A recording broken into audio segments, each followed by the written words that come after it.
جس سے مقامی برادریوں اور باقی رہ جانے والے جرمنوں کے درمیان کشیدگی پیدا ہوئی۔ جرمن جنگی قیدیوں کے ساتھ برتاؤ بھی اجتماعی سزا کے اس نظریے کی عکاسی کرتا تھا۔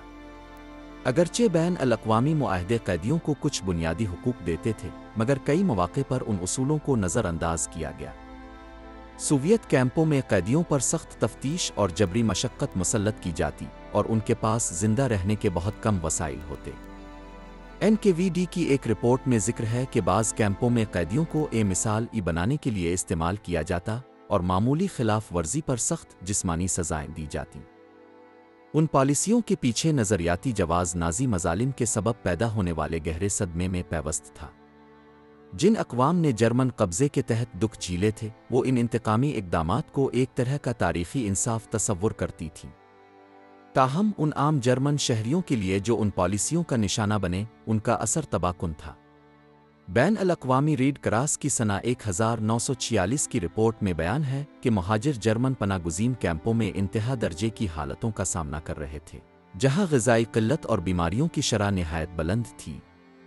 ان تمام مشکلات کے باوجود کئی ممالک میں سرکاری بیانیہ ان اقدامات کو بعد از جنگ استحکام کے لیے ضروری قرار دیتا رہا۔ اتحادی رہنما بین الاقوامی تنقید سے بچنے کی خاطر مظالم کی کہانیوں کو اکثر کم اہمیت دیتے اور تعمیر نو کی کامیابیوں پر توجہ مرکوز رکھتے۔ تاہم افشا شدہ آرکائیوز اور متاثرین کی شہادتوں نے ان پالیسیوں کے حقیقی پیمانے کو بے نقاب کرنا شروع کیا اور سرکاری بیانیے کو چیلنج کیا۔ اجتماعی سزا کا یہ نظریہ ایک پیچیدہ ورثہ چھوڑ گیا۔ اگرچہ اسے تیسرے راہ کے جرائم کے بدلے میں انصاف کی ایک شکل سمجھا گیا، مگر اس نے ان لاکھوں افراد کے لیے ناقابل تصور تکلیف پیدا کی جو جنگ کے آغاز سے کوئی تعلق نہ رکھتے تھے۔ ان جرمنوں کے لیے جو اس دور سے زندہ نکلے، جسمانی اور جذباتی زخم نہایت گہرے تھے، اور ان تجربات کی کہانیاں نسل در نسل منتقل ہوئیں تاکہ یہ واقعات کبھی فراموش نہ کیے جائیں۔ گولاگ کا سایہ، جبری مشقت کے کیمپوں میں جرمن۔ سنہ 1945 میں جرمنی کی ہتھیاری کے بعد سوویت یونین نے ایک ایسی قوم کی تعمیر نو کا چیلنج سنبھالا جو جنگ سے تباہ ہو چکی تھی۔ اس مقصد کے لیے اس نے محنت کشوں کے ایسے ماخذ سے فائدہ اٹھایا جسے وہ ایک طرف تو وسائل اور دوسری طرف سزا کے طور پر دیکھتا تھا: گرفتار شدہ جرمن شہری اور جنگی قیدی۔ دسیوں ہزار مرد، عورتیں اور نو عمر افراد کو گولاگ، سوویت یونین کے وسیع جبری مشقت کے کیمپوں کے نظام میں بھیج دیا گیا، جہاں غیر انسانی حالات اور استحصال ان کی نئی حقیقت بن گئے۔ ان قیدیوں کی منتقلی جرمنی کی ہتھیاری کے کچھ ہی عرصے بعد شروع ہو گئی۔